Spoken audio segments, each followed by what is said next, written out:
السلام عليكم ورحمة الله وبركاته. بسم الله الرحمن الرحيم.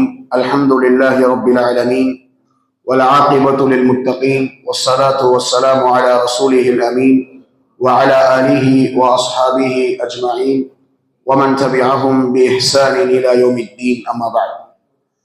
கணியத்திற்குரிய எல்லாம் வல்ல அல்லாஹ்வின் நல்லடியார்களே, புனிதமிக்க ரமதானுடைய மாதத்தில் கடைசி 10 இரவுகளில் நபி ஸல்லல்லாஹு அலைஹி வஸல்லமுடைய வாழ்க்கை வரலாற்றை தொடர்ச்சியாக பார்த்து வருகிறோம். அதனுடைய இறுதி கட்டத்தை நாம் எல்லாம் அடைந்திருக்கிறோம். நேற்றைய தினம் நபி ஸல்லல்லாஹு அலைஹி வஸல்லம் கலந்து கொண்ட கடைசி போர் தபூக் போரை குறித்து நேற்றைய தினம் பார்த்தோம்.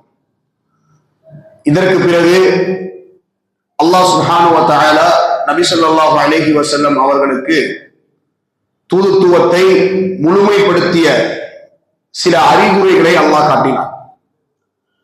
அல்லாஹ் உங்களுக்கு எந்த கட்டளையை ஆரம்பத்தில் சொன்னான், அல்லாஹ் உங்களுக்கு எதை கட்டளையிட்டானோ அதை நீங்கள் சொல்லிவிடுங்கள் நபியே என்ற அந்த கட்டளை முழுமைப்படுத்தப்பட்டதை அல்லாஹ் சுப்ஹானஹு வ தஆலா நபி அவர்களுக்கு சில அறிவுரைகள் மூலமாக காட்டினார். இந்த உலகத்தை விட்டு விடைபெறுவதற்கு முன்னால், ஓய்வெடுத்துக் கொள்வதற்கு முன்னால் நபி ஸல்லல்லாஹு அலைஹி வஸல்லம் அவர்கள் இந்த மக்களிடத்திலிருந்து நான் இந்த தூதுத்துவத்தை உங்களுக்கு சொல்லிவிட்டேனா என்கின்ற ஒரு வாக்கை பெற வேண்டும் என்று ஆசைப்பட்டார்கள். மக்கள் இந்த நேரத்தில் அல்லாஹ்வுடைய வசனங்களையும் அல்லாஹ்வுடைய தூதருடைய விஷயங்களையும் நன்றாக அதை செவிமடுத்து புரிந்து கொண்டார்களா என்பதை அவர்களுடைய வாயாலேயே அதை பெற்றுக்கொண்டு இன்னும் அவர்கள் கிளம்புகின்ற அந்த நேரத்தில், புறப்படுகின்ற அந்த நேரத்தில் இன்னும் சில கூடுதலான விஷயங்களை சொல்ல வேண்டும் என்று ஆசைப்பட்டார்கள். அவர்களுடைய ஆசையை நிறைவேற்றுவதாக அல்லாஹ் சுப்ஹானஹு வ தஆலா ரசூல் ஸல்லல்லாஹு அலைஹி வஸல்லம் அவருடைய இறுதி ஹஜ்ஜை அல்லாஹ் ஏற்படுத்தினார். அந்த அறிகுறிகள் என்று நாம் சொன்னது, நபி ஸல்லல்லாஹு அலைஹி வஸல்லம் அவர்களிடத்தில் சில கூட்டத்தார்கள் மதீனாவிற்கு வந்து அவர்களாகவே வந்து இஸ்லாத்தை ஏற்றுக்கொண்டார்கள். அதில் ஒரு கூட்டம் தான் தௌஸ் என்று சொல்லக்கூடிய கூட்டம். நம்ம இவங்களை பத்தி ஏற்கனவே படிச்சிருக்கோம். துஃபைல் இப்னு அம்ர் அத்-தௌசி என்ற ஒருவர் மக்காவுக்கு வந்தாரு. அப்ப அந்த முஷ்ரிக்குகள் சொன்னாங்க, இங்க முஹம்மது ஒருத்தர் இருக்காரு, அவருடைய சூனியத்துல நீங்க மயங்கிறாதீங்க, அவருடைய பேச்சுல நீங்க மயங்கிறாதீங்க, காதை பொத்தியே நீங்க வச்சுக்கங்க அப்படின்ற மாதிரி சொன்னாங்க. அவரும் தன்னுடைய காதை பொத்தியவாறே மக்காவில் நாட்களை கழித்தார். பிறகு அவருக்கே மனதுல ஒரு எண்ணம் வந்து ரசூலுல்லாஹ்ட்ட போய் இது சம்பந்தமா விசாரிக்கும் போது அவர் தாவாவை ஏற்றுக்கொண்டு இஸ்லாமிய மார்க்கத்தை ஏற்றுக்கொண்டார் என்கின்ற செய்தியை நாம் மக்காவுடைய வாழ்க்கையில் பார்த்தோம். இப்ப அவர் தன்னுடைய கூட்டத்திற்கு திரும்பி சென்று இஸ்லாமிய மார்க்கத்தை எடுத்து வைத்தார். ஆனால் பலர் அதில் இஸ்லாத்தை ஏற்றுக்கொள்ளவில்லை. இப்ப மீண்டும் அவர் மதீனாவிற்கு வந்து அல்லாஹ்வுடைய தூதரிடத்தில் நடந்ததை சொல்லி, அல்லாஹ்வுடைய தூதர் அவர்களே, இந்த தௌஸ் கூட்டத்தை நீங்கள் சபித்து விடுங்கள், இவர்கள் இஸ்லாத்தை ஏற்றுக்கொள்ள மறுக்கிறார்கள் என்று சொன்னவுடன் அல்லாஹ்வுடைய தூதர் ஸல்லல்லாஹு அலைஹி வஸல்லம் சொன்னார்கள், யா அல்லாஹ், தௌஸ் கூட்டத்திற்கு நீ நேர்வழி காட்டுவாயாக, சபிப்பதை விட நேர்வழி காட்டுவாயாக என்று ரசூல் ஸல்லல்லாஹு அலைஹி வஸல்லம் சொன்னார்கள். தௌஸ் என்ற அந்த கூட்டத்தாருக்கு மீண்டும் அவர் திரும்பி சென்றார். திரும்பி சென்று மார்க்கத்தை மீண்டும் எடுத்துரைத்தார். அல்லாஹ்வுடைய தூதருடைய துஆவினுடைய பரக்கத்தின் மூலமாக அவர்கள் இஸ்லாத்தை ஏற்றுக்கொண்டார்கள். அதே போன்று இன்னொரு கூட்டம் பனு ஸகீஃபுடைய கூட்டம். நம்ம ஏற்கனவே 2 நிகழ்வு படிச்சிருக்கோம். ஒரு நிகழ்வு தாயிஃபினுடைய பயணம். நபி ஸல்லல்லாஹு அலைஹி வஸல்லம் தாயிஃப் சென்ற ஒரு பயணம். அப்ப அந்த பயணத்தினுடைய இறுதியில் நபி ஸல்லல்லாஹு அலைஹி வஸல்லம் தாக்கப்பட்ட போது ஜிப்ரீல் அலைஹிஸ்ஸலாத்து வஸ்ஸலாம் அவர்களும் மலாயிகத்துல் ஜிபால், மலக்குகளுடைய, அதாவது மலையினுடைய மலக்குகள் இறங்கி வந்து இவர்களை அழைத்து விடட்டுமா என்று கேட்டபோது நபி ஸல்லல்லாஹு அலைஹி வஸல்லம் அவர்கள், இவர்கள் இஸ்லாத்தை ஏற்றுக்கொள்ளவில்லை என்றாலும் இவர்களுடைய சந்ததிகள் இஸ்லாத்தை ஏற்றுக்கொள்வார்கள் என்று சொன்னார்கள். அந்த ஒரு செய்தியும் உண்மையாகிறது. இன்னொரு நேரத்தில் ஒரு போரை நபி ஸல்லல்லாஹு அலைஹி வஸல்லம் இவர்களுக்கு எதிராக போர் செய்த போது, ஹுனைன் யுத்தத்தில் போர் செய்த போது இதே பனு ஸகீஃப் கூட்டத்தாரை பார்த்து மீண்டும் சொன்னார்கள், இந்த பனு ஸகீஃப் நிச்சயமாக இஸ்லாத்தை தழுவுவார்கள் என்று. இந்த 2 விஷயங்களையும் உண்மைப்படுத்தும் விதமாக அல்லாஹ் இந்த நேரத்தில் பனு ஸகீஃப் கூட்டத்தாரும் மதீனாவிற்கு வந்து இஸ்லாமிய மார்க்கத்தை ஏற்றுக்கொள்கிறார்கள். இப்படி சிறிய சிறிய குடும்பங்கள், ஏறத்தாழ 14 குழுக்கள் அல்லாஹ்வுடைய தூதரிடத்தில் வந்து இஸ்லாமிய மார்க்கத்தை ஏற்றுக்கொண்டதுதான் அல்லாஹ் அவர்களுக்கு இந்த தூதுத்துவத்தை முழுமைப்படுத்தி விட்டார் என்பதற்கான ஒரு செய்தியாக அமைந்தது.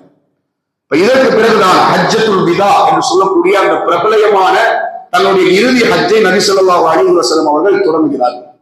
ஹிஜ்ரி 10 நபி ஸல்லல்லாஹு அலைஹி வஸல்லம் அவர்கள் முஆத் ரலியல்லாஹு அன்ஹு, முஆத் இப்னு ஜபல் ரலியல்லாஹு அன்ஹு அவர்களை யமன் தேசத்திற்கு அனுப்பி வைக்கிறார். அப்படி அனுப்பி வைக்கும் போது சொன்னார்கள், முஆதே, அடுத்த ஆண்டு நீ என்னை சந்திக்க மாட்டாய். அடுத்த ஆண்டு நீ மதீனாவிற்கு வந்தால் இந்த பள்ளிக்கும் எனது மன்னரைக்கும் நடுவில் நீ நடந்து செல்வாய் என்று சொன்னார்கள். முஆத் இப்னு ஜபல் அழ ஆரம்பித்தார்கள். அல்லாஹ்வுடைய தூதருடைய பிரிவை தாங்க முடியாமல் அழ ஆரம்பித்தார்கள். இதற்கு பிறகுதான் நபி ஸல்லல்லாஹு அலைஹி வஸல்லம் அவர்கள் சஹாபாக்களுக்கு மத்தியில் சென்று அறிவிப்பு செய்தார்கள், நான் புனித ஹஜ் பயணம் செல்ல இருக்கிறேன் என்று அறிவித்தவுடன் நாலாபுறத்திலிருந்து மக்கள் மதீனாவை நோக்கி கூட்டமாக அல்லாஹ்வுடைய தூதருடைய பயணத்தில் கலந்து கொள்ள வேண்டும் என்று மக்கள் சாலை சாலையாக வந்தார்கள். ஏறத்தாழ துல் கஅதா உடைய அந்த மாதம் முடிய 5 நாட்கள் இருக்கின்ற அந்த நேரத்திலே நபி ஸல்லல்லாஹு அலைஹி வஸல்லம் அவர்கள் தன்னுடைய பயணத்தை தொடங்கினார்கள். தொடங்குவதற்கு முன்னால் தலையிலே எண்ணெய் தடவி தலையை வாரி கீழாலையாக கையையும் மேலாலையாக அவர்கள் போர்வையும் அணிந்து கொண்டு நபி ஸல்லல்லாஹு அலைஹி வஸல்லம் தன்னுடைய ஒட்டகத்தில் பயணிக்கிறார்கள். குர்பானியுடைய பிராணிகளை மாலையிட்டு அதை அழைத்து செல்கிறார்கள். அழைத்து சென்று நபி ஸல்லல்லாஹு அலைஹி வஸல்லம் அவர்கள் துல் ஹுலைஃபா என்று சொல்லக்கூடிய அந்த பள்ளத்தாக்கை நபி ஸல்லல்லாஹு அலைஹி வஸல்லம் அடைந்து விடுகிறார்கள். எப்ப லொஹருக்கு கிளம்புறாங்க, அசருக்கு முன்னதாகவே துல் ஹுலைஃபாவை அடைந்து விடுகிறார்கள். நபி ஸல்லல்லாஹு அலைஹி வஸல்லம் அங்கேயே அந்த முழு நாளும் தங்கிவிட்டு அடுத்த நாள் காலை சுபஹ் தொழுதுவிட்டு சொன்னார்கள், இந்த பள்ளத்தாக்கில் இருக்கக்கூடியவர்கள் நீங்கள் நியத் செய்து கொள்ளுங்கள், நீங்கள் மனதில் நியத் செய்து கொள்ளுங்கள், ஹஜ்ஜுடன் சேர்த்து உம்ரா என கூறிக்கொள்ளுங்கள், ஒரே நேரத்தில் உம்ராவும் ஹஜ்ஜும் என்று நீங்கள் கூறிக்கொள்ளுங்கள் என்று நபி ஸல்லல்லாஹு அலைஹி வஸல்லம் சொன்னார். சொல்லிவிட்டு நபி ஸல்லல்லாஹு அலைஹி வஸல்லம் லுஹர் தொழுகைக்காக லுஹர் தொழுகை தொழுதுவிட்டு நபி ஸல்லல்லாஹு அலைஹி வஸல்லம் குடித்தார்கள். குடித்து ஆயிஷா ரலியல்லாஹு அன்ஹா அவர்களுக்கு நறுமணங்களை பூசிவிட்டார்கள். அதிலும் தரீரா என்று சொல்லக்கூடிய ஒரு நறுமணத்தை ஆயிஷா ரலியல்லாஹு அன்ஹா உடலிலும் தலையிலும் நபி ஸல்லல்லாஹு அலைஹி வஸல்லம் அவர்களுக்கு பூசிவிட்டார். இதற்கு பிறகு வேறொரு துணியை நபி ஸல்லல்லாஹு அலைஹி வஸல்லம் அணிந்து கொண்டு லுஹரை 2 ரக்காத்துகளாக தொழுதார். 2 ரக்காத்துகளாக தொழுதுவிட்டு அங்கே இருந்தே இஹ்ராமுடைய நிலையில் தல்பியா கூறியவர்களாக நபி ஸல்லல்லாஹு அலைஹி வஸல்லம் அவர்கள் தங்களுடைய ஹஜ்ஜினுடைய அந்த கிரியைகளை தொடர்வதற்காக நபி ஸல்லல்லாஹு அலைஹி வஸல்லம் பயணித்தார்கள்.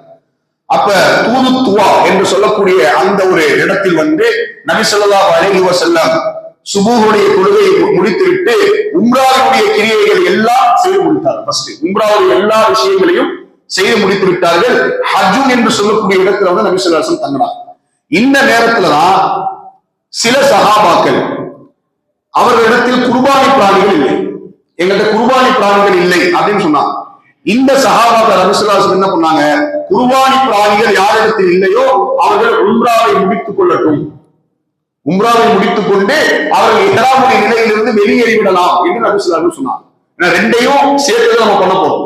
குர்பானி பிராணிகள் இல்லாத சஹாபாக்கள் வெளியேறிவிடுங்கள் என்று சொல்லும் போது ஒரு சின்ன தயக்கம் சஹாபாக்களுடைய உள்ளத்தில் ஏற்பட்டது. அப்ப ரசூலுல்லாஹ் சொன்னாங்க, இதற்கு பிறகு நான் ஒரு முறை இங்கே வரக்கூடிய நிலைமையை அல்லாஹ் எனக்கு தந்தா, இதே போன்ற என்னிடத்தில் குர்பானி பிராணி இல்லை என்றாலும் நானும் இஹ்ராமுடைய நிலையை விட்டு வெளியேறுவேன், உங்களுக்கு மட்டும் சொல்ற நினைக்காதீங்க, எனக்கும் அதே நிலைமைதான் என்று சொன்னவுடன் சஹாபாக்கள் சிலர் தங்களுடைய உம்ராவை முழுமைப்படுத்திக் கொண்டார்கள். இதற்கு பிறகுதான் நபி ஸல்லல்லாஹு அலைஹி வஸல்லம் அவர்கள் அதாவது பிறை 8 வரை அங்கேயே தங்கியிருந்தார்கள். பிறகு அங்கிருந்து கிளம்பி நபி ஸல்லல்லாஹு அலைஹி வஸல்லம் மினாவிற்கு சென்றார்கள். மினாவிற்கு சென்று 5 நேர தொழுகையை அங்கேயே தொழுது முடித்தார்கள்.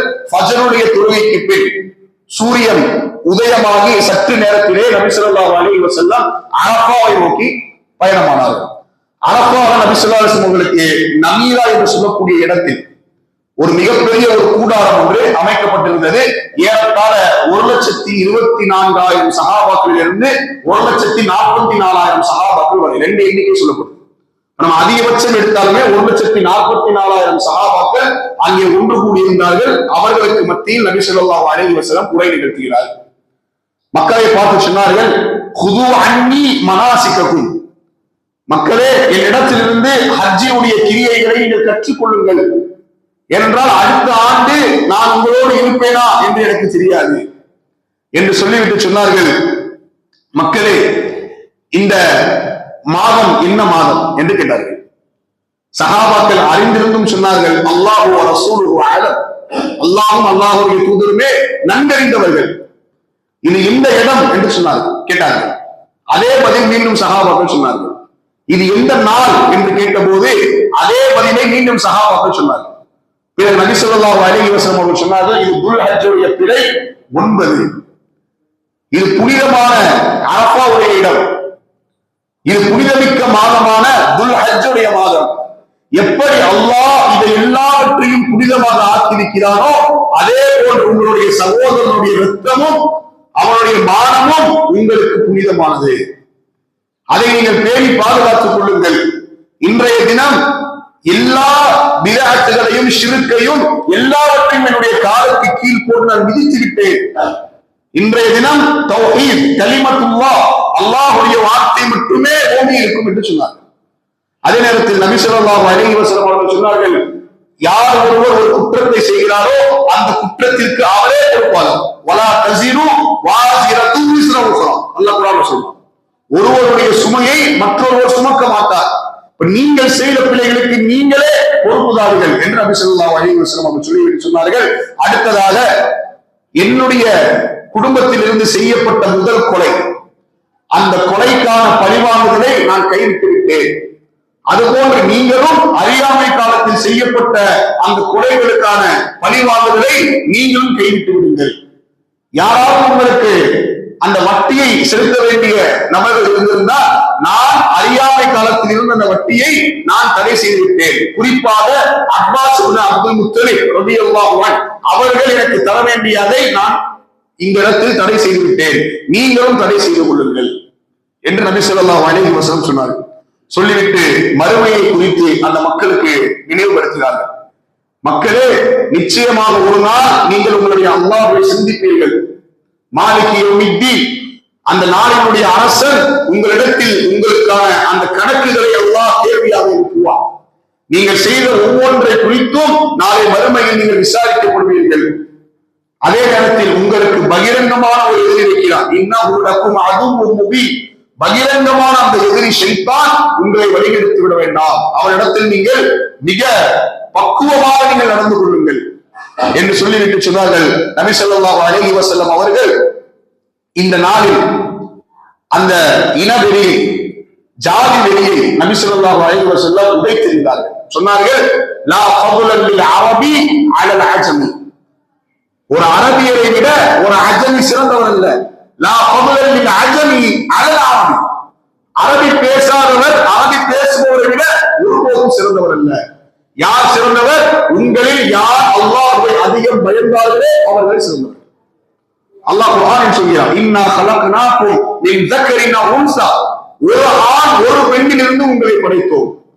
وجعلناكم شعوبا وقبائل لتعارفوا, உங்களுக்கு மத்தியில் பல பிரிவுகளை பல கோத்திரங்களை நாங்கள் ஆக்கியதற்கான காரணம் வெறுப்பை இணைப்பதல்ல, ஏற்றத்தாழ்வுக்காக அல்ல, ஒருவர் மற்றொருவரை அறிந்து கொள்ள வேண்டும் என்பதற்காக. இன்ன அக்ரமக்கும் இந்தல்லாஹி அத்காக்கும், அல்லாஹ்விடத்தில் சிறந்தவர் யார் என்றால் அல்லாஹ்வை பயந்தவரே என்கின்ற இந்த வசனத்திற்கு ஏற்ப நபி ஸல்லல்லாஹு அலைஹி வஸல்லம் மக்களிடத்தில் சொன்னார்கள். சொல்லிவிட்டு சொன்னார்கள், உங்களுடைய இறைவனும் ஒருவன் தான், இலாஹுக்கும் இலாஹு வாஹித், உங்களுடைய இறைவனும் ஒருவன் தான், உங்களுடைய தந்தையும் ஒருவர் தான், அவர் தான் ஆதம் அலைஹிஸ்ஸலாம் என்று சொன்னார்கள். சொல்லிவிட்டு மக்களிடத்தில் இப்போதுதான் அந்த வாக்கை கேட்டு வாங்கிறார்கள். உங்களிடத்தில் நான் எல்லாவற்றையும் சொல்லி முடித்து விட்டேனா? எல்லாவற்றையும் உங்களிடத்தில் நான் கூறிவிட்டேனா? மக்கள் சொன்னார்கள், நிச்சயமாக நபியே, நீங்கள் எல்லாவற்றையும் எடுத்துரைத்தீர்கள் என்று சொன்னவுடன் தங்களுடைய விரலை வானத்தை நோக்கி காட்டி சொன்னார்கள், யா அல்லாஹ், நீயே இதற்கு சாட்சி, நீயே இதற்கு சாட்சி என்று சொன்னார்கள். நாளை மறுமையில் நூஹ் அலைஹிஸ்ஸலாத்து வஸ்ஸலாமுடைய சமூகத்திற்கு சாட்சி சொல்லக்கூடிய கூட்டம் நாம் தான். அல்லாஹ் நூஹ் அலைஹிஸ்ஸலாத்து வஸ்ஸலாமுடைய கௌமை அழைத்து கேட்பார், உங்களிடத்தில் நூஹ் வந்தாரா? உங்களிடத்தில் தௌஹீதுடைய பிரச்சாரத்தை மேற்கொண்டாரா? அந்த மக்கள் சொல்வார்கள், இல்லை, அவர் வரவில்லை. நூஹ் அலைஹிஸ்ஸலாம் சொல்வார்கள், யா அல்லாஹ், நான் வந்தேன், அல்லாஹ்வுக்கு தெரியாதா? இருந்தாலும் அல்லாஹ் விசாரிக்கிறார். நிச்சயமாக நான் சென்று அவர்களுக்கு நான் தாவாவை தந்தேன். யார் நமக்கு சாட்சி, நபி ஸல்லல்லாஹு அலைஹி வஸல்லம் உம்மத்திலே எங்களுக்கு சாட்சி. அப்ப நபி ஸல்லல்லாஹு அலைஹி உம்மத் நூஹ் அலைஹிஸ்ஸலாத்து வஸலாமுக்காக சாட்சி சொல்லும். அப்ப நபி ஸல்லல்லாஹு அலைஹி வஸல்லம் அவர்கள் இதை முடித்துவிட்டு சொன்னார்கள், இங்கே வராத மக்களிடத்தில் இந்த செய்திகளை கொண்டு நீங்கள் கொண்டு சேர்த்து விடுங்கள், உங்களை விட அவர்கள் சிறந்த முறையில் புரிந்து கொள்ளக்கூடியவராக இருக்கிறார்கள் என்று சொன்னார்கள். இதை முடித்துவிட்டு நபி ஸல்லல்லாஹு அலைஹி வஸல்லம் அவர்கள் இந்த விஷயங்களை சொல்லிக் கொண்டிருக்கும் பொழுதுதான் அல்லாஹ் சூரத்துல் மாயிதாவுடைய 3வது வசனத்தை இறக்கி வைக்கிறார். நம்ம ஏற்கனவே கேட்டிருந்தோம் கேள்வி கூட, கடைசி வசனம், அல் யௌம அக்மல்து லக்கும் தீனக்கும், இன்றைய தினம் உங்களுடைய மார்க்கம் உங்களுக்கு பரிபூர்ணமாகிவிட்டது. வஅத்மம்து அலைக்கும் நிஅமதி, அல்லாஹ்வுடைய அருட்குடைகள் உங்கள் மீது பொழியப்பட்டிருக்கின்றன. வரதீது லக்குமுல் இஸ்லாம தீனா, அல்லாஹ் இஸ்லாம் என்கின்ற இந்த மார்க்கத்தை கொண்டு உங்களை பொருந்திக் கொண்டிருக்கிறார் என்கின்ற இந்த வசனம் இறங்கிய உடனே உமர் ரலியல்லாஹு அன்ஹு அழ ஆரம்பிக்கிறார்கள். அப்ப கேட்ட நபி ஸல்லல்லாஹு அலைஹி வஸல்லம், ஏன் அழுகிறீர்கள் உமரே? சொன்னார்கள், அல்லாஹ்வுடைய தூதர் அவர்களே, மார்க்கம் எங்களுக்கு சிறுக சிறுக வந்து கொண்டிருந்தது, நாங்கள் அதை கற்று வந்தோம், இப்போது மார்க்கம் முழுமையாக்கப்பட்டிருக்கிறது, அது இன்னும் குறைந்து விடுமே என்று நாங்கள் அழுகிறோம். நாளுக்கு நாள் நாங்கள் கற்றுக்கொள்ளக்கூடிய விஷயங்கள் குறைந்து விடுமே என்று நினைத்து நான் அழுகிறேன் என்று சொன்னவுடன், நீங்கள் உண்மையை உரைத்தீர்கள் உமரே என்று நபி ஸல்லல்லாஹு அலைஹி வஸல்லம் சொன்னார்கள். இதற்கு பிறகு பிலால் ரலியல்லாஹு அன்ஹு புகாரியுடைய பாங்கை சொன்னார்கள். புகாரையும் அஸரையும் நபி ஸல்லல்லாஹு அலைஹி வஸல்லம் ஒரே நேரத்தில் தொழ வைத்தார்கள். ஒரே பாங்கிலே 2 இகாமத்துகள் சொல்லி அது தொழ வைக்கப்பட்டது. பிறகு நபி ஸல்லல்லாஹு அலைஹி வஸல்லம் அவர்கள் ஜபலுர் ரஹ்மா என்று சொல்லக்கூடிய அந்த இடத்தை நோக்கி தன்னுடைய ஒட்டகத்தை எடுத்துச் சென்றார்கள். உஸாமா ரலியல்லாஹு அன்ஹு அவர்களை முன் அமர வைத்தவராக நபி ஸல்லல்லாஹு அலைஹி வஸல்லம் சென்றார்கள். அங்கே சென்று மக்ரிபையும் இஷாவையும் மீண்டும் ஒரே பாங்கி கொண்டு 2 இகாமத்துகள் வைத்து நபி ஸல்லல்லாஹு அலைஹி வஸல்லம் தொழ வைத்தார்கள். தொழ வைத்ததற்கு பிறகு பத்ரு முஹஸ்ஸர் என்கின்ற இடம் வந்தபோது அங்கே முதல் ஜம்ராவை நபி ஸல்லல்லாஹு அலைஹி வஸல்லம் சென்றடைந்தார்கள். பொடிக்கற்களால் அந்த ஜம்ராவில் அவர்கள் அந்த பொடிக்கற்களை எரிந்து விட்டு சொன்னார்கள், இதுதான் ஜம்ரத்துல் அகபா அல்லது ஜம்ரத்துல் உலா என்ற 2 பெயர்கள் இருக்கிறது என்று சொன்னார்கள். சொல்லிவிட்டு 63 ஒட்டகங்களை தங்களுடைய கரத்தால் நபி ஸல்லல்லாஹு அலைஹி வஸல்லம் அவர்கள் குர்பானி கொடுத்தார்கள். அதே நேரத்தில் அலி ரலியல்லாஹு அன்ஹு அவர்களும் நபி ஸல்லல்லாஹு அலைஹி வஸல்லம் அவர்களும் ஒவ்வொரு ஒட்டகத்திலிருந்தும் ஒரு இறைச்சி துண்டை எடுத்து அதை பகிர்ந்து உண்டார்கள். இது எல்லாம் முடித்ததற்கு பிறகு நபி ஸல்லல்லாஹு அலைஹி வஸல்லம் மீண்டும் காபத்துல்லா வந்து அங்கே ஜம்சம் கிணற்றுக்கு அருகாமையில் அங்கே இருந்த ஜம்சம் தண்ணீரையும் நபி ஸல்லல்லாஹு அலைஹி வஸல்லம் அருந்தினார்கள். அப்ப கினானாவுடைய கோத்திரம், அதாவது முத்தலிபுடைய கோத்திரம் அந்த ஜம்சம் தண்ணீரை இறைத்து கொடுத்து கொண்டிருந்தது. அப்ப சொன்னாங்க, முத்தலிப் கிளையினரே, நீங்கள் நன்றாக இறைத்து கொடுங்கள், நன்றாக மக்களுக்கு இந்த ஜம்சம் தண்ணீரை நீங்கள் இறைத்து கொடுங்கள். போட்டி என்பது எப்போதுமே நீங்க தான் முன்னே இருக்கணும், நம்ம குடும்பம் தான் எப்பவுமே இந்த போட்டியில எப்போதுமே முன்னே இருக்கணும் அப்படின்ற மாதிரி நபி ஸல்லல்லாஹு அலைஹி வஸல்லம் சொன்னார்.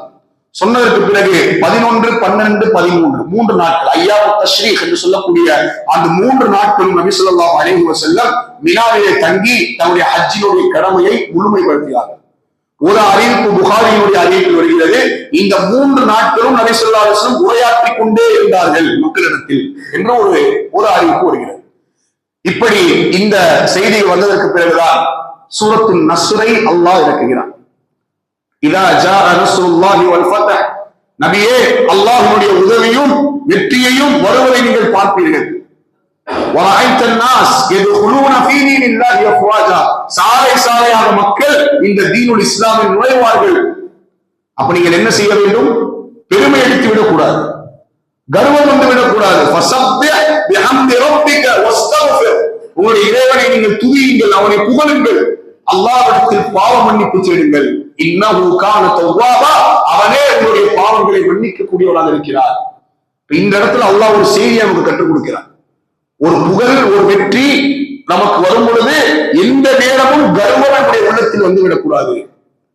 என்ன செய்ய வேண்டும்? வெற்றி வரும் பொழுது முதலில் அல்லாஹ் அக்பர், அல்லாஹ்வை புகழ்வது, அல்ஹம்துலில்லாஹ். இரண்டாவது அல்லாஹ்விடத்தில் பாவ மன்னிப்பு தேடுவது. சூரத்துன் நஸ்ர் இறங்கியதற்கு பிறகு துல்ஹஜ்ஜுடைய 13ஆம் பிறை நபி ஸல்லல்லாஹு அலைஹி வஸல்லம் எல்லாவற்றையும் முடித்துவிட்டு இறுதியாக காபத்துல்லாஹ்விற்கு வந்து தவாஃபுல் விதா, விடை பெறக்கூடிய தவாஃபை நபி ஸல்லல்லாஹு அலைஹி வஸல்லம் செய்துவிட்டு உடனடியாக மதீனா கிளம்புமாறு மக்களிடத்தில் சொன்னார்கள். எல்லோரும் தாமதிக்காமல் எல்லோரும் கிளம்பி எங்கே வந்தார்கள்? மதீனாவிற்கு வந்தார்கள். நபி ஸல்லல்லாஹு அலைஹி வஸல்லம் இறுதி படை, அவர் உயிரோடு இருக்கின்ற அந்த கடைசி படையை நபி ஸல்லல்லாஹு அலைஹி வஸல்லம் அனுப்பி வைத்தார். இதற்கு யார தலைமையா போட்டாங்கன்னா உசாமா பின் ஸெய்த் ரலியல்லாஹு அன்ஹு இவர்களை தலைமையாக போட்டார். இவர் அப்ப சின்ன ஒரு வாலிபர், சிறு வயதை உடையவர்.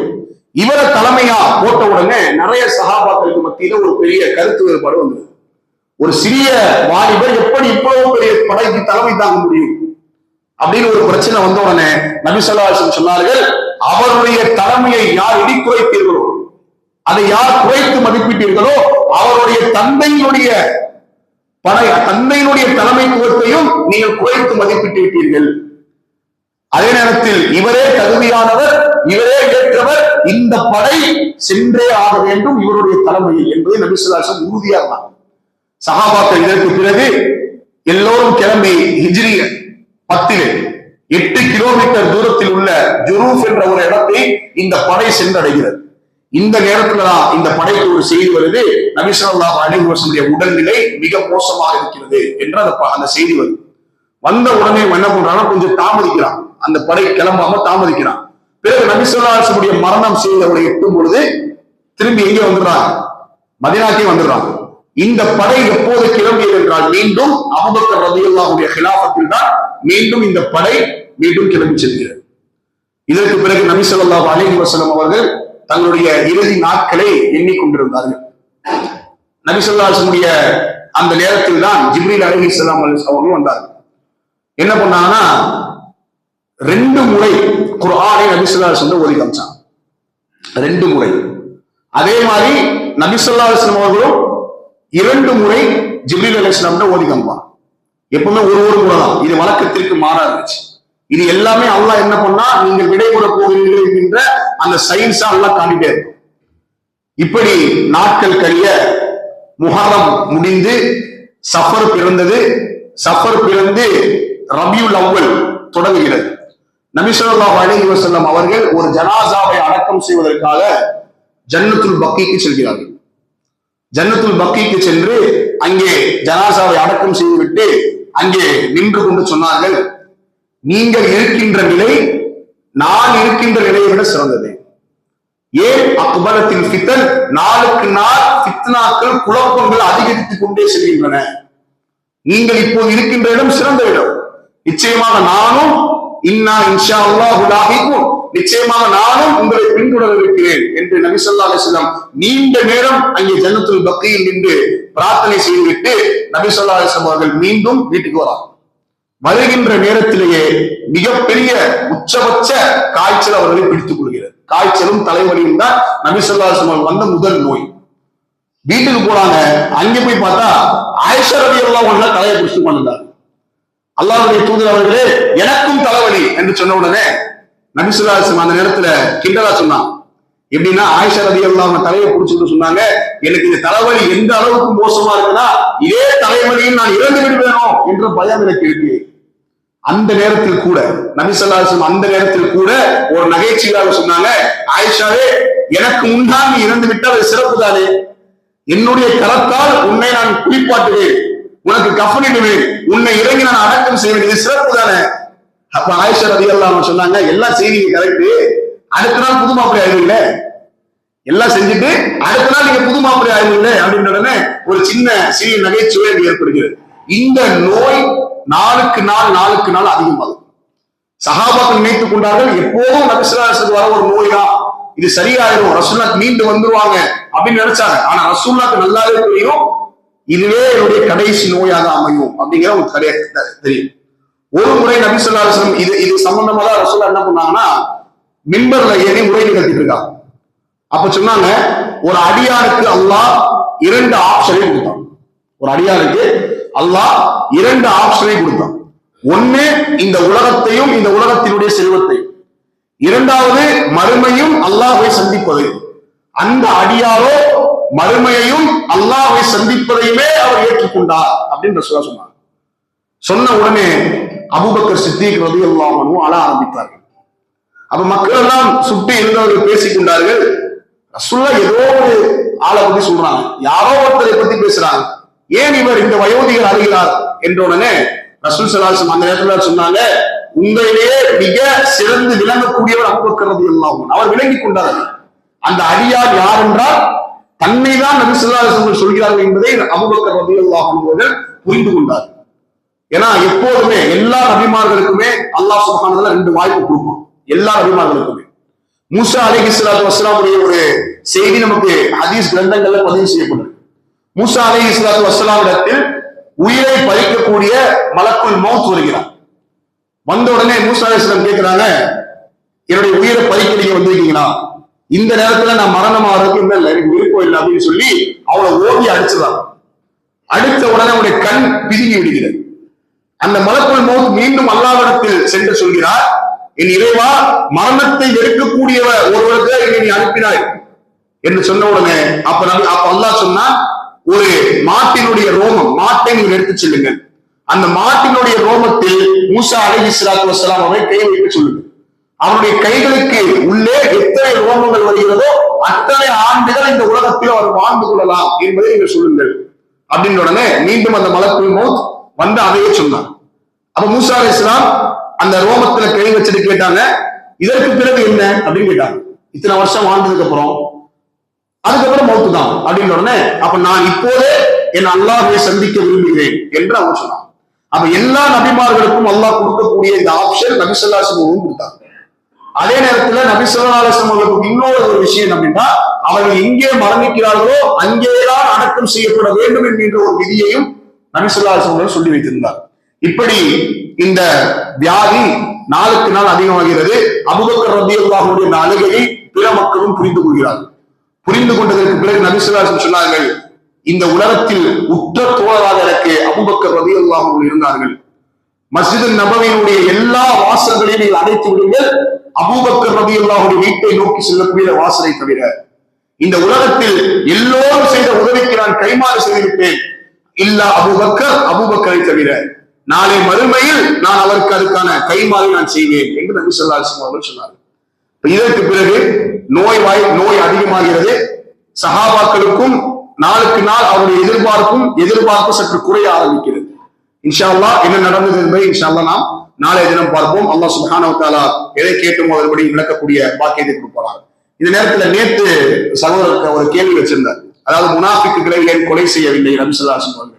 நான் 2 கருத்தை சொல்லியிருந்தேன். அதாவது புகாரியினுடைய ஹதீஸின் அடிப்படையில் 2 கருத்தை சொல்லியிருந்தேன். ஒரு கருத்து என்ன அப்படின்னா, ஆயிஷா ரலியல்லாஹு அன்ஹாவுடைய அந்த அவதூறு சம்பவத்தில் உண்மையான குற்றவாளி யார் என்றால் சஹாபாக்களுக்கு முன்னால் இவன் தான், அப்துல்லா இப்னு உபை தான் முதல் குற்றவாளி.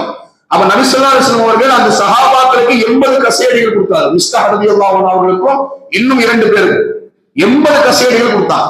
ஆனா இவங்களையே விட்டாங்க அப்படின்னு வரும்போது இமாம் புகாரி ரஹ்மத்துல்லாஹி அலைஹி சொல்றாங்க, இந்த உலகத்தில் ஒருவர் தண்டிக்கப்பட்டு விட்டால் நாளை மறுமையில் அந்த கணக்கு முடிஞ்சிடும் உலகத்திலே. ஆனால் முனாஃபிக்குகளை நான் மறுமையில் தண்டிப்பேன் என்று அல்லாஹ் சொன்னதற்கு பிறகு இங்கே தண்டிக்க வேண்டிய ஒரு தேவை ஏற்படவில்லை அப்படின்ற அடிப்படையில நபி ஸல்லல்லாஹு அலைஹி வஸல்லம் அவர்கள் அவனை விட்டு விட்டார்கள். இது ஒரு கருத்து புகாரியின் படி. 2வது கருத்து, அவர்களுடைய வாரிசுகள் இஸ்லாமிய மார்க்கத்தை ஏற்றுக்கொள்ளலாம் என்ற அடிப்படையில் நபி ஸல்லல்லாஹு அலைஹி வஸல்லம் விட்டாங்க அப்படிங்கிறது 2 கருத்து. இது போல இமாம் ஷாஃபி ரஹ்மத்துல்லாஹி அலைஹி அவர்களும் இமாம் நவவி ரஹ்மத்துல்லாஹி அலைஹி இந்த 2 மார்க்க அறிஞர்களும் இன்னும் சில காரணங்களை சொல்றாங்க. என்ன காரணம் அப்படின்னா, நபி ஸல்லல்லாஹு அலைஹி வஸல்லம் அவர்களுக்கு அல்லாஹ் கொடுத்த கட்டளை என்னவென்றால், வெளிப்படையாக வைத்துதான் நீங்கள் ஒருவரை தீர்மானிக்க வேண்டும். மனசுல உள்ளதை அறிந்தவன் அல்லாஹ், அவன் முனாஃபிக் தான், ஆனால் உண்மையில் அவன் நிஃபாக்குடைய தன்மையில் இருக்கிறான் என்பதை நீங்கள் அறிந்து கொள்ள முடியாது. அப்ப நீங்க வெளிப்படையான தோற்றங்களை வைத்து சாட்சிகளை வைத்து மட்டுமே நீங்கள் தீர்ப்பளிக்க வேண்டும் அப்படின்னு நபி ஸல்லல்லாஹு அலைஹி வஸல்லம் கட்டளைக்கு இணங்க யாரையும் கொலை செய்யவில்லை.